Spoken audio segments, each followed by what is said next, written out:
नमस्कार, आप देख रहे हैं इंडिया न्यूज और आपके साथ मैं हूं अनुराग मुस्कान। महाराष्ट्र के चुनाव प्रचार अब आखिरी दौर में है। 15 साल बाद महाराष्ट्र में ऐसा चुनाव चक्रव्यूह बना है जिसमें सभी पार्टियां अलग अलग लड़ रही हैं। किस सीट पर कौन किससे लड़ रहा है, महाराष्ट्र के विधानसभा चुनाव में यही सबसे बड़ी पहेली है। नेताओं के अपने अपने समीकरण हैं, लेकिन चुनाव में सबसे अहम है जनता का मिजाज। महाराष्ट्र के विधानसभा चुनाव में जनता क्या सोचती है, जनता की नजर में चुनावी मुद्दा क्या है और जनता की राय में कौन से नेता, कौन सी पार्टी की हैसियत आखिर क्या है, यही जानने के लिए India news, the Sunday guardian और सी वोटर की साझा टीम महाराष्ट्र में लगातार सर्वे कर रही है। अब तक 3 सर्वे आप इंडिया न्यूज पर देख चुके हैं और वही सिलसिला आज हम आगे बढ़ाने जा रहे हैं ताकि आपको अंदाजा हो सके कि महाराष्ट्र में अब तक कितना बदला है मतदाताओं का मिजाज। इस पर बात करने के लिए मैं आपको बता दूं, हमारे साथ यहां मेहमान जुड़ चुके हैं, उनका एक इंट्रोडक्शन मैं करा दूं। यहां स्टूडियो में मेरे साथ वरिष्ठ पत्रकार एनके सिंह साहब मौजूद हैं। कुछ ही देर में डॉक्टर संबित पात्रा, बीजेपी के नेशनल स्पोक्स पर्सन हमारे साथ जुड़ेंगे। कांग्रेस सपोर्टर और youth4congress.com से शहजाद पूनावाला हमारे साथ जुड़ चुके हैं। इस वक्त क्लाइव टेस्टो हमारे साथ एनसीपी स्पोक्स पर्सन कुछ ही देर में साथ में होंगे और मेरी सहयोगी मैत्रेय त्रिपाठी हमारे साथ हैं जो हमें आंकड़ों का सफर कराएंगी, यानी कि जो सर्वे हमने कराया है उस सर्वे में क्या कुछ निकल करके आया है हमें वो बताएंगी।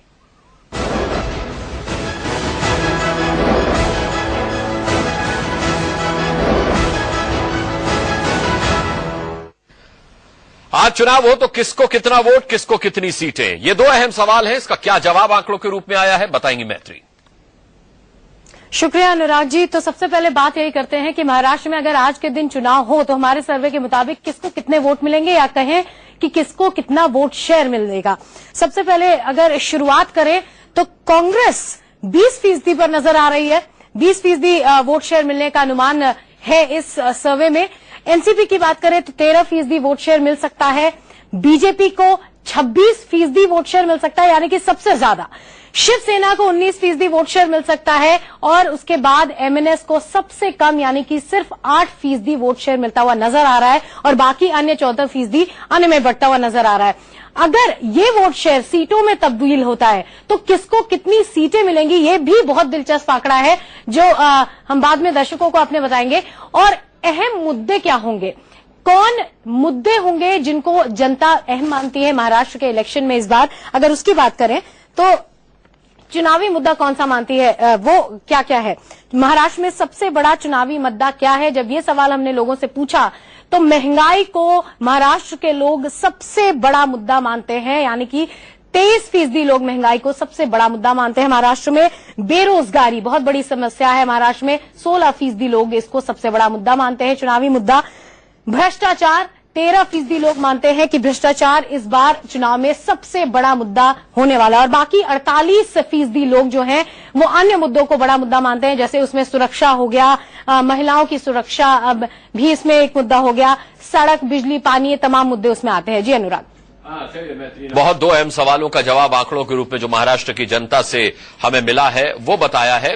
तो पहला सवाल मैत्री ने हमें यह समझाया कि महाराष्ट्र में अगर आज मतदान हो तो किसको कितने वोट पड़ेंगे। संबित पात्रा चूंकि अभी आए और वही आंकड़ा देख नहीं पाए तो उनकी जानकारी के लिए मैं बता दूं, कांग्रेस का आंकड़ा 20% आया है, एनसीपी का 13%, बीजेपी का 26%, शिवसेना का 19%, एमएनएस का 8% और अन्य के खाते में 14% गया। और दूसरा सवाल था महाराष्ट्र में सबसे बड़ा चुनावी मुद्दा क्या है, उसके आंकड़े संबित आप देख चुके हैं। सवाल ये उठता है कि ठीक है, लार्जेस्ट पार्टी बीजेपी के तौर पर, बीजेपी जो है लार्जेस्ट पार्टी के तौर पर उभर रही है, जाहिर सी बात है जब भी आप इस बात की खुशी अपने चेहरे पर दिखाना चाहते हैं आपके चेहरे का रंग उड़ जाता है बाकी आंकड़े देख करके, क्योंकि पूर्ण बहुमत किसी को मिलता हुआ नहीं दिख रहा। अगर किसको कितने वोट हो तो 26% केवल जनता आपको वोट देती है। देखिए, सबसे महत्वपूर्ण विषय है कि इसमें कोई दो मत नहीं है कि आपके सर्वे में भी हम सबसे आगे उभर कर आ रहे हैं और तमाम सर्वेयों का अगर संग्रहण किया जाए और उनका एक औसत निकाला जाए तो हम सबसे आगे निकलेंगे और हम सरकार भी बना रहे हैं।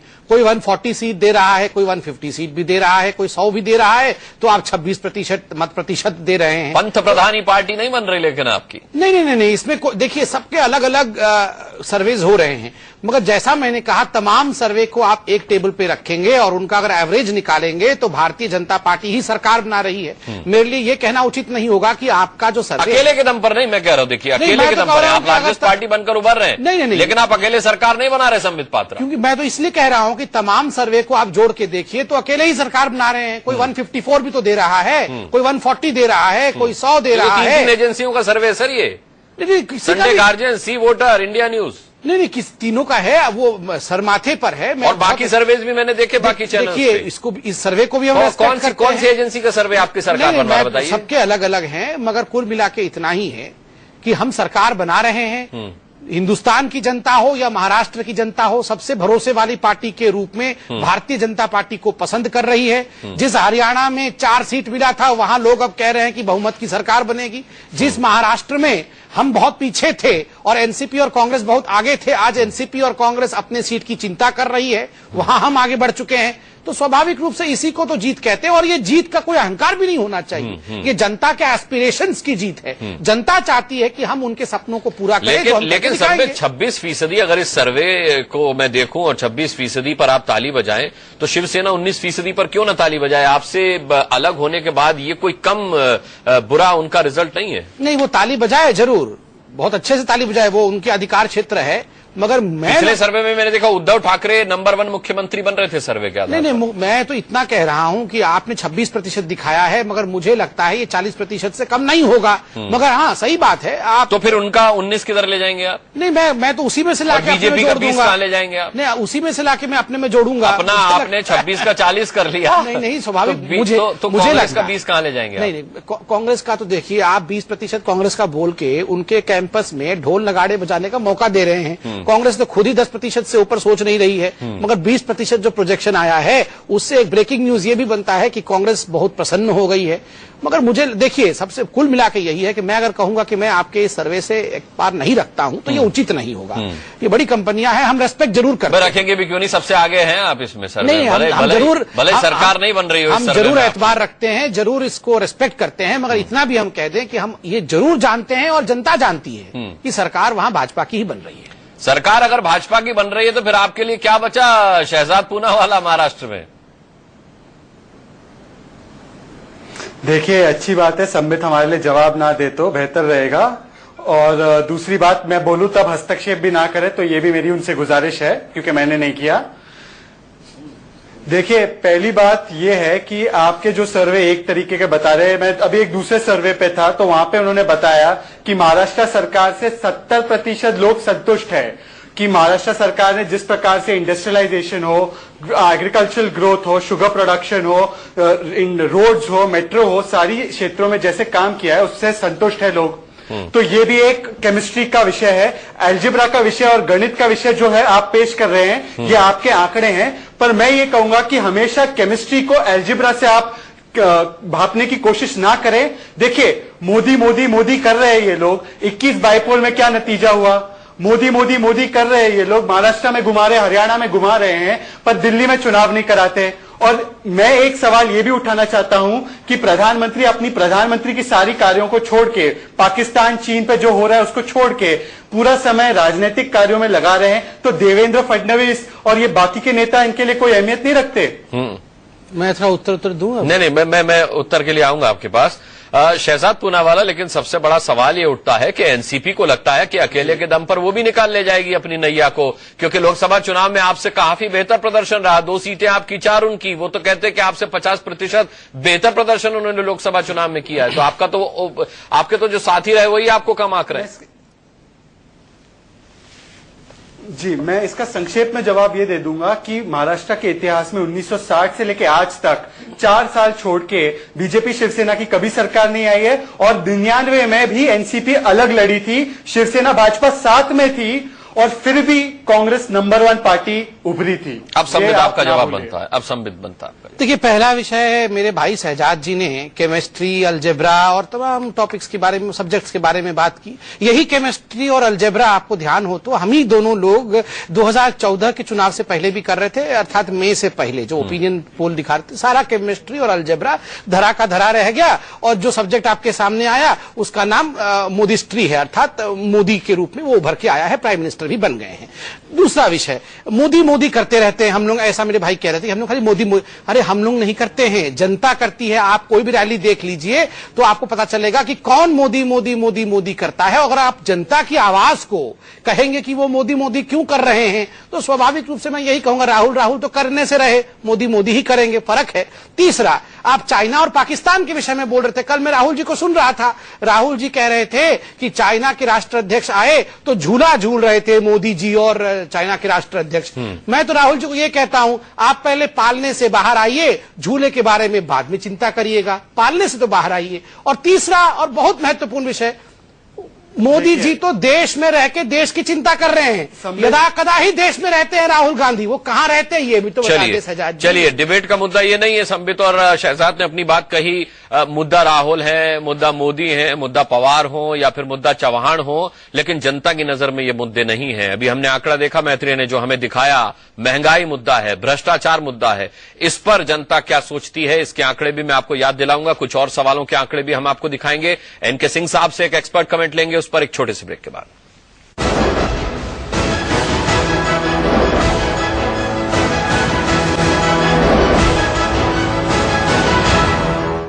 एक अच्छा मौका है इंडिया न्यूज की तरफ से कि महाराष्ट्र के मतदाताओं का मिजाज क्या है, राजनीतिक पार्टियां समझ पाएं।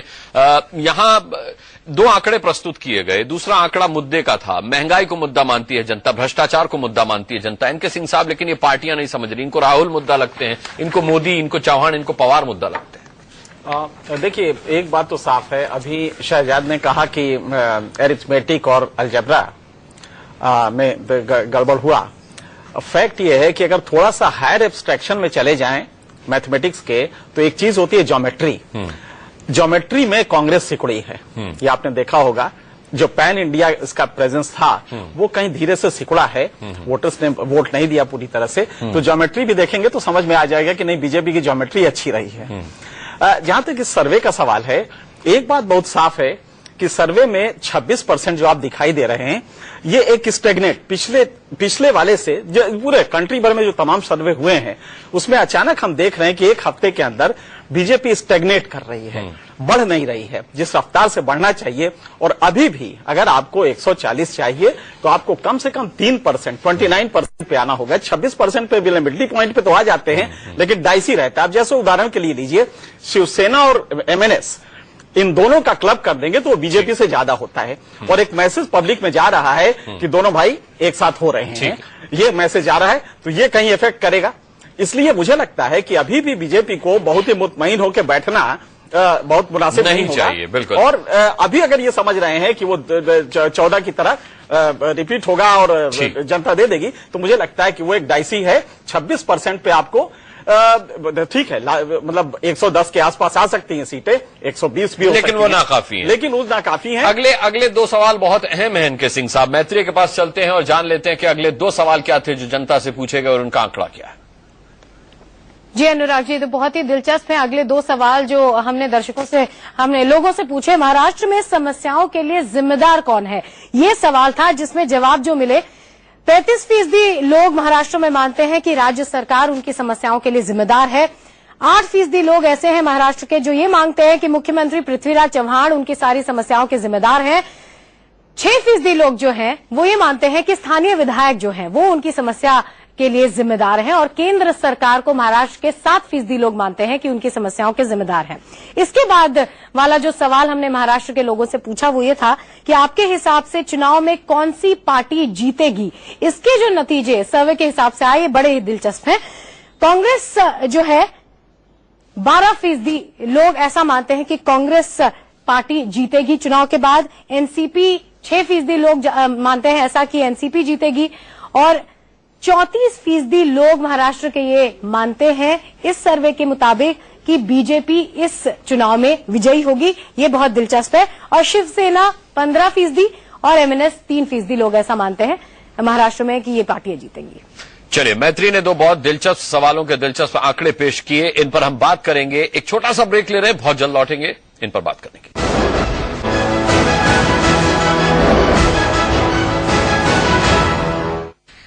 चलिए, शिवसेना से अनिल पडवल जी भी हमारे साथ जुड़ चुके हैं और क्लाइड क्रेस्टो जी भी हमारे साथ जुड़ चुके हैं। अनिल पडवल जी, यहां पर जो आंकड़े अभी अभी प्रस्तुत किए गए उसमें आपके लिए बहुत ज्यादा एक जोर का झटका है, जो पता नहीं जोर से लगेगा या धीरे से। 15% लोग केवल शिवसेना की सरकार देखना चाहते हैं, बीजेपी की सरकार 34% लोग देखना चाहते हैं।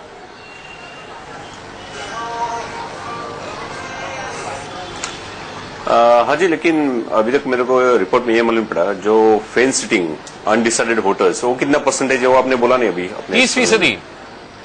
30% ऐसे हैं जो कहते हैं पता नहीं किसकी सरकार देखना चाहते हैं। तो वही तो मैं बोल रहा हूँ, 30% जो वोटर्स है उनका डिसीजन अभी तक हुआ नहीं है। और मैं समझता हूँ कि अब करीबन अब 3-4 दिन कैंपेनिंग के बाकी है।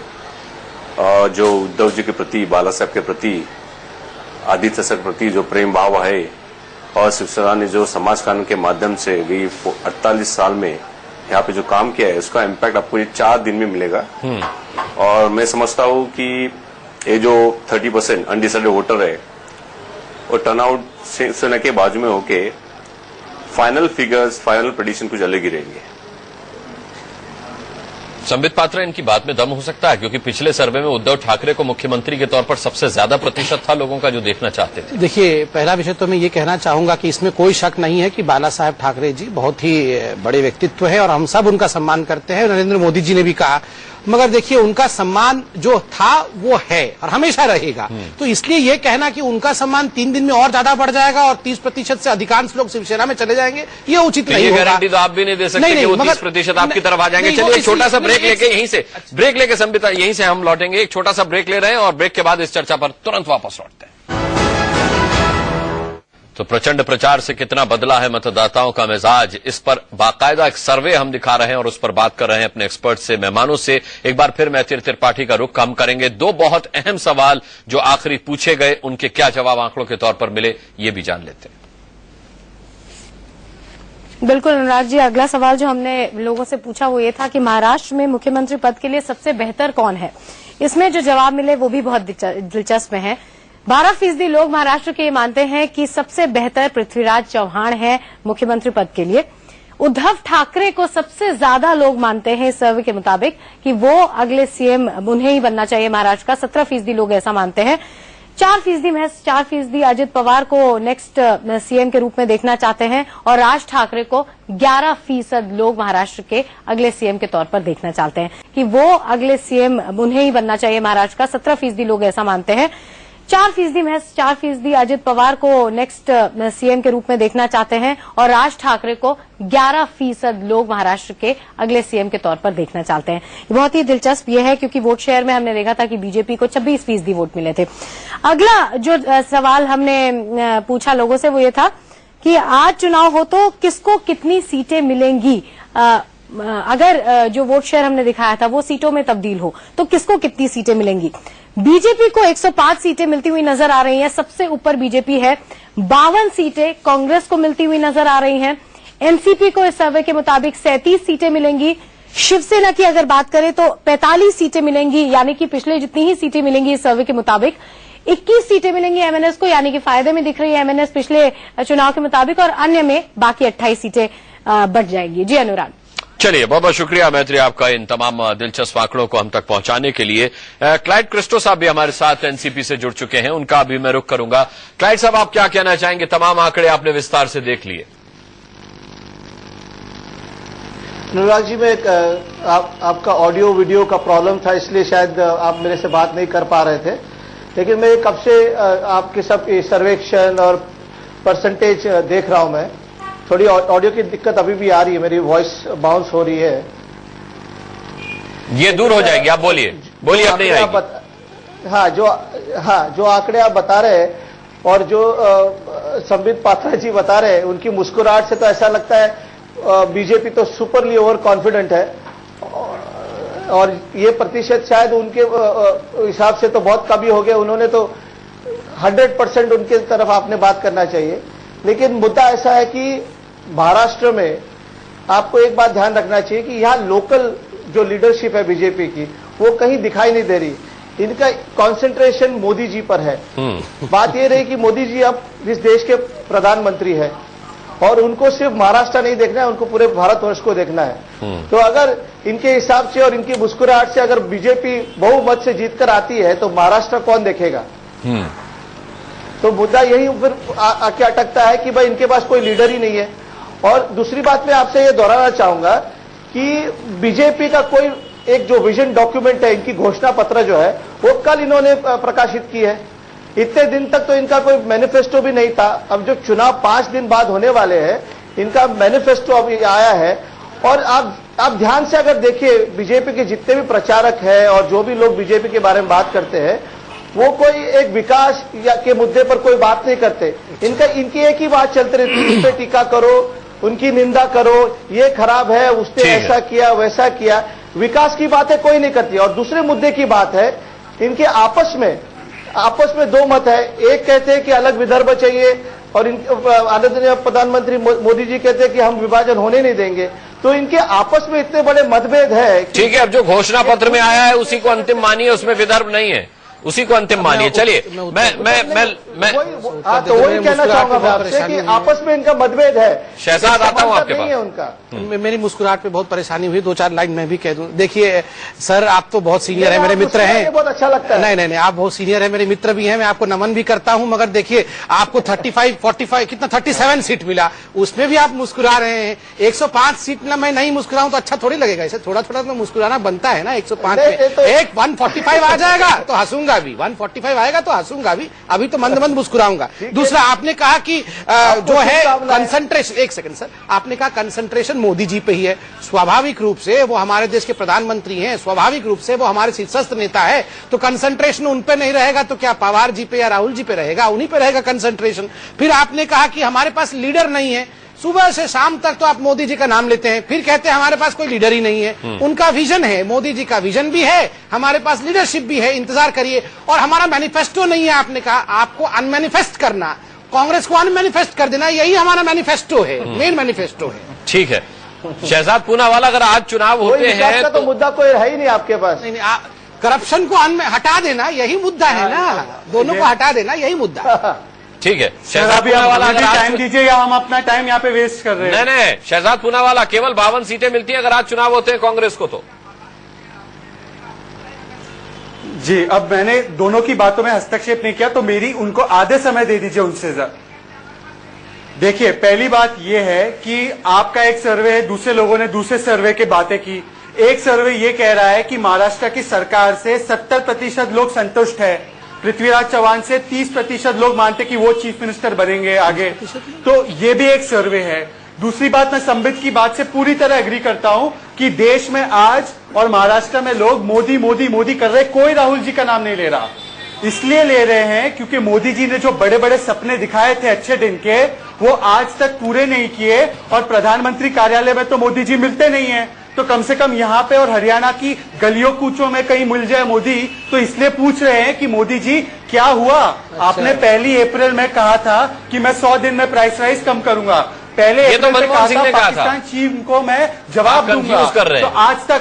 तो आज तक नहीं, मोदी जी तो आज मोदी जी प्रधानमंत्री है। देखिए, जब हम लोग सवाल पूछते हैं प्रधानमंत्री जी से, तो ये लोग बिना इसके कि अकाउंटेबिलिटी दे, ये नए नए जुमले सुनाते हैं, राहुल जी के बारे में जुमले सुनाते हैं। तो शोभा नहीं देता इन चीजों के बारे में। और प्लीज संबित, ये बात ध्यान रखिए कि यदि आपकी पार्टी इतनी स्ट्रांग होती तो पिछले 60 सालों से आपको महाराष्ट्र में और देश भर में बार बार रिजेक्ट नहीं किया जाता। आप अकाउंटेबिलिटी दीजिए, आपके जुमलों से लोग ऊब चुके हैं। आपकी नौकरी तो इससे बच जाएगी, पर सरकार नहीं बचेगी। अच्छा, ये सब पता नहीं था। नहीं, सब हमें पता नहीं था कि लोग वहाँ जो मोदी मोदी कर रहे हैं वो एक्चुअली हिसाब मांग रहे हैं और वो जुमला नहीं। ये सब अभी मुझे नया मालूम पड़ा है। मैं तो बहुत शॉक्ड हो गया हूँ। नहीं मांगना चाहिए। नहीं, मुझे पता नहीं था ना सर। देखिए, मुझे पता चला, मांगना चाहिए। हाँ, मुझे बहुत शॉक्ड हो गया हूँ मैं कि ऐसा। अरे देंगे बाबा, आपने हिसाब नहीं दिया 60 वर्षों का, इसका मतलब ये नहीं है भाजपा नहीं देगी। साधारण पार्टी है भाजपा, लोगों की पार्टी है, गरीबों की पार्टी है, हमेशा हिसाब रेडी रहता है। हिसाब हमेशा रेडी रहता है। अनिल पटवाल जी कुछ कहना चाह रहे हैं। अनिल पटवाल जी बोलिए। प्राइस राइज पे क्या किया है आपने? ओहो, कितने बार यही सवाल पूछेंगे, कितने बार जवाब देते हैं? कि आपका जो ओपिनियन पोल बोल रहा है सबसे ज्यादा सीएम के लिए पसंदीदा वोट्स माननीय उद्धव साहब को गिरे 17%। लेकिन अनिल जी बता दूं, पिछले सर्वे में 19% थे, 2% गिरा है, 2% उनकी फॉलोइंग गिरी है। हाँ जी। आज 4 दिन कैंपेनिंग को बाकी है, आज 4 दिन 5 दिन कैंपेनिंग को बाकी है। मैं समझता हूँ 17% बढ़ के और 25-26 तक जाएंगे। लेकिन मेरा कहने का मतलब है कि आज की इलेक्शन है महाराष्ट्र की 2014 की, उसमें अलग अलग पार्टी खुद के इस पे कर लेगा, एनसीपी, कांग्रेस, सेना, बीजेपी, मनसे हो, और अलग अलग कॉन्स्टिट्यूशन में लोकल फैक्टर भी काम कर रहा है। जैसे स्थानिक पक्ष हो, स्थानिक लोकल लेवल में अलग ही कुछ यूनियन हो, लोकल मसला हो, लोकल कास्ट फैक्टर, ये कपला है। इसलिए आपका सर्वे जो बता रहा है 30% अनडिसाइडेड वोटर है, यानी इसका ऐसा मतलब हुआ कि आपका जो ओपिनियन पोल है वो खाली 70% पॉपुलेशन ऑफ वोटर्स को रिप्लेस कर रहा है, पूरा रिफ्लेक्शन नहीं है। और मैं और एक चीज दोहराना चाह रहा हूँ कि जैसा दिस इज जैसे opinion poll, this is not a what you call prophecy as such. और इसमें एक जिक्र कर रहा हूँ 2004 एमपी की इलेक्शन की, जहाँ पे फील गुड फैक्टर हुआ था अपना, फूड इसमें प्रेडिक्शन हुआ कि पूरे इंडिया आ जाएगी, करीबन 99.99% ओपिनियन पोल ऐसे कि इंडिया फुल पावर से आ जाएगी। तभी भी ऐसा नहीं हुआ। तो मैं समझता हूँ कि आज 4-5 दिन बाकी है, अलग अलग फैक्टर्स है, लोकल फैक्टर है, मैक्रो फैक्टर है, माइक्रो फैक्टर है। और मैं समझता हूँ आज की तारीख में महाराष्ट्र में शिवसेना जो संगठन है, जिला में, तालुका में, वही उनको मैं समझता हूँ 100+ करके पार करेगा। नहीं, मैं समझता यहाँ एक महत्वपूर्ण चीज है, जो टेक्निकल एक एक्सपर्ट है, बहुत महत्वपूर्ण चीज है शिवसेना के प्रवक्ता ने आप बोल सकते हैं, उन्होंने 100+ कहा, जबकि 151+ खुद इनकी पार्टी कह रही है। संबित वो कह रहे हैं कि अभी भी उनके सबसे लोकप्रिय जनता के जो मुख्यमंत्री हो सकते हैं वो उद्धव ठाकरे हो सकते हैं। आप बोल सकते हैं नितिन गडकरी सर जी 100+ और देवेंद्र फडणवीस को 12% लोगों ने मिला दीजिए। सर एक सेकंड, मुझे आश्चर्य इस बात का हुआ कि कल सुबह तक 151+ कहने वाली धीरे धीरे शाम तक 151 से 100+ पे आ गई है। मुझे लगता है 2 दिन जो और है फिर वो आपके आंकड़ों तक आ जाएगी। मैं जब 100+ बोल रहा हूँ सर, 100+ का मतलब ऐसा होता है 150, 180, 170। अच्छा 100+ का ऐसा नहीं होता है सर, ऐसा नहीं होता है। हम लोग सब जानते हैं कि 100+ क्या होता है, 151+ क्या होता है। अरे ऐसा ही होगा, हम देखेंगे 19 तक रिजल्ट में देखेंगे। मगर सर मैं कॉम्प्लीमेंट आपको दूं, यहाँ हम सब मित्र बैठे हैं, 150 कौन मारेगा सर? देखिए हम सब मित्र बैठे हैं, कॉम्प्लीमेंट भी आपको दूं, जेन्युइन कॉम्प्लीमेंट आपको दूं। वैसे आप बहुत राज ठाकरे जैसे दिख रहे हैं। मैं तो थोड़ी देर के लिए कंफ्यूज भी हो गया कि राज ठाकरे साहब ही ना आ गए मोटिवेट करने। बैटिंग शिवसेना के लिए कर रहे हैं, लेकिन आप राज ठाकरे दिख रहे हैं, वाकई दिख रहे हैं। अरे आप समझे, मैं शिवसेना का राज ठाकरे ऐसा समझिए। नहीं बिल्कुल, मैं तो कॉम्प्लीमेंट था ये। चलिए एक छोटा सा ब्रेक लेता हूँ, इस डिस्कशन को यहीं से आगे बढ़ाएंगे। एक छोटे से ब्रेक के लिए रुक रहे हैं, बहुत जल्द वापस आते। चलिए चर्चा को आगे बढ़ाते हैं। शहजाद पूनावाला, आपसे पूछना चाहूंगा मैं कि एक सवाल था कि महाराष्ट्र में समस्याओं के लिए जिम्मेदार कौन है, तो 35% लोगों का कहना है राज्य सरकार जिम्मेदार है और मुख्यमंत्री को 8% लोग जिम्मेदार मानते हैं। इसे अगर क्लब करके देखा जाए तो ये आंकड़ा आपके लिए बहुत अलार्मिंग है। तो 35% आपने कहा, 35% राज्य सरकार को जिम्मेदार मानते हैं, जो आपकी थी, मुख्यमंत्री जो आपका था 8%। जी, तो जो इसका मतलब ये है कि 65% नहीं मानते उनको, तो ये बहुत अच्छा आंकड़ा है। नहीं, 44% कुछ नहीं मानते। 44% ऐसे हैं जो जिन्होंने कोई जवाब नहीं दिया, उन्हें नहीं पता कौन जिम्मेदार है ना। यही मैं आपको कह रहा हूं कि क्योंकि संबित पात्रा जैसे लोग जुमले सुनाते हैं पर जवाब कभी देते नहीं, हर चीज में राहुल जी, मनमोहन सिंह 60 साल बोलते हैं। ये 44% वही जनता है जो संबित को नहीं दिखती, जो मोदी तो कर रही है पर जवाब मांग रही है कि आपने कहा पाकिस्तान करेंगे, चाइना पे करेंगे, प्राइस राइस को काबू करेंगे। चीज में राहुल जी, मनमोहन सिंह 60 साल बोलते हैं। ये 44% वही जनता है जो संबित को नहीं दिखती, जो मोदी तो कर रही है पर जवाब मांग रही है कि आपने कहा पाकिस्तान करेंगे, चाइना पे करेंगे, प्राइस राइस को काबू करेंगे। संबित भाई जाग जाइए, ये अच्छा समय है। आप डॉक्टर है, डॉक्टर कुमार विश्वास की तरह जुमले ना दिखाइए। मैं जाग गया हूँ और जाग के मैं उत्तर भी दे दूं। मेरी एक बात और समझ में नहीं आई कि विधानसभा चुनाव में प्रधानमंत्री से जवाब क्यों मांगे। जागने का पहला उत्तर दे दूं। मुझे ये समझ में नहीं आ रहा है कि मुख्यमंत्री वहां शिवराज सिंह पाटिल हो, सरकार वहां कांग्रेस की हो और मोदी जी जा के जवाब देते रहे कि वहां आदर्श घोटाला क्यों हुआ, और लोग चिल्ला के पूछे मोदी जी उत्तर दीजिए। वहां पे प्रधानमंत्री होते हुए मुख्यमंत्री के जरा कैंपेन कर रहे हैं। तो यही तो परेशानी है, ये तिलमिलाहट है, ये मुख्यमंत्री तो दिखाई नहीं रहे हो सजाद भाई। मैं डॉक्टर हूँ, नब्ज पकड़ लिया हूँ, डॉक्टर हूँ ना, नब्ज पकड़ लिया हूँ। परेशानी यही है, बीमारी यही है कि मोदी जी वहां जाके कैंपेनिंग कर रहे हैं। काबू नहीं है, आपको अपनी नब्ज पे काबू नहीं है। चलिए ठीक है, क्लाइड का एक छोटा सा रिएक्शन। क्लाइड आप कुछ कहना चाह रहे हैं? अनुराग जी देखिए, ये बात जो चल रही है कि यहाँ पर विकास नहीं हुआ और कुछ काम नहीं हो रहा है महाराष्ट्र में, आप एक, मैं सब जनता से ये कहना चाहता हूँ, आप खुद जानते हैं अभी एक समय ऐसा आया था कि जो बीजेपी शिवसेना की सरकार थी 1995 में, उसके बाद फिर से चलिए आरोप प्रत्यारोप छोड़ दीजिए, जो जनता के आंकड़े हैं एनके सिंह साहब वो सबके सामने हैं, आप क्या कहना चाहेंगे? देखिए, जब हम लोग एनालिसिस करते हैं तो कॉमन फैक्टर्स निकालते हैं, क्योंकि आप स्ट्रे एनालिसिस करेंगे तो उससे कहीं लॉजिकल कंक्लूजन आपका नहीं निकल पाएगा। दो कॉमन फैक्टर इसमें हैं। एक तो यह है कि बीजेपी सबसे बड़ी पार्टी, एक्सेप्टेबिलिटी बीजेपी की हाईएस्ट है, आप जिस फॉर्म में भी लें, जो भी वेरिएबल्स आप दे क्वेश्चन में, लेकिन बीजेपी की एक्सेप्टेबिलिटी हाईएस्ट है। एक तो यह है। दूसरा है कि एक बड़ा चंक है वो अभी डिसाइड नहीं किया है। करीब 35 से 40-45% ऐसे लोग हैं जो इनडिसिसिव अभी सिग्नल्स दे रहे हैं। लेकिन लिहाजा कह रही है वो मेरे हैं, बीजेपी कह रही है बिल्कुल सही, ये कहते हैं, ये पार्टी यही कहेगी कि वो मेरे हैं, लेकिन फैक्ट ये है कि जो बड़ी पार्टी होती है उसकी तरफ लर्च हमेशा होता है, क्योंकि विलेबिलिटी पॉइंट ये दिखाई देता है कि ये क्रॉस कर रही है। लिहाजा वो जब वोटर वोट देता है तो ये देखता है कि हम अगर इसको वोट देंगे तो ये जीतेगा। ये हवा बनती है और हवा से परसेप्शन से आप जानते हैं डेमोक्रेसी में यही होता है। तो मेरा मानना है कि अभी भी बीजेपी को काफी वर्क करना होगा। 3% अगर वोट एक्स्ट्रा लेते हैं, 29 तक पहुंचते हैं, तो इनके वोट सीट शेयर में 18% का 2n² के फॉर्मूले से 18 सीटों का इजाफा होगा। चलिए, लेकिन जाके ये बीजेपी के हक में हवा हो सकती है, क्योंकि बीजेपी के आंकड़े सबसे ज्यादा ग्राफ उसका दिखा रहे हैं, लेकिन ये हवा भी हो सकती है। बीजेपी को ये भी सोचना होगा। बहुत बहुत धन्यवाद करना चाहेंगे सभी का इस अहम चर्चा में जुड़ने के लिए। एक छोटा सा ब्रेक ले रहे हैं, बहुत जल्द लौटते हैं। महाराष्ट्र के सर्वे में जनता ने जो आंकड़े प्रस्तुत किए वो ये किए कि बीजेपी सबसे बड़ी पार्टी बन सकती है, लेकिन स्पष्ट बहुमत सरकार बनाने के लिए उसे भी नहीं मिलेगा। यह मेरे साथ वरिष्ठ पत्रकार एनके सिंह साहब मौजूद हैं। ये हमारे सर्वे की बात रही। एनके सिंह साहब, आपका अपना सर्वे क्या कहता है?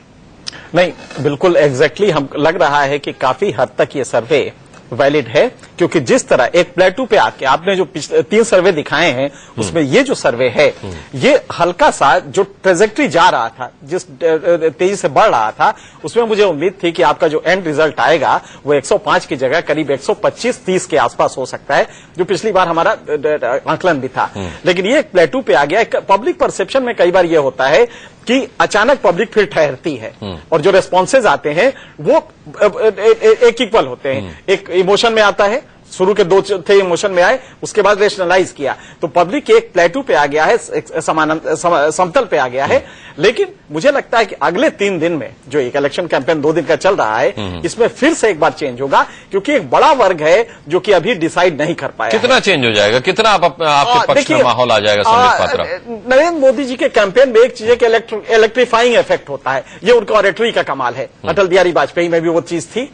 तो मुझे लगता है कि अगर ये किसी तरह से 3%, हालांकि बड़ा ये टाल क्लेम है, लेकिन अगर 3% बढ़ जाता है, आप 29% तक पहुंच जाते हैं, तो ये सीट का जो नंबर है ये करीब करीब 125-130 तक चला जाएगा। 130 चला जाएगा तो मुझे लगता है कि गवर्नमेंट बनाने में कोई दिक्कत नहीं। वैसे भी माइनॉरिटी गवर्नमेंट्स रही हैं, ऐसा नहीं है कि नहीं रही हैं, और कम से कम सिंगल लार्जेस्ट पार्टी अगर होगा तो एक क्लेम भी होगा। तो मुझे लगता है कि किसी हालत में बीजेपी गवर्नमेंट बनाने की स्थिति में रहेगी। चलिए, तो लेकिन अभी मैं आपको एडवांस में मुबारकबाद नहीं दूंगा। संबित पात्रा, बहुत बहुत धन्यवाद करना चाहेंगे हम सभी का जुड़ने के लिए।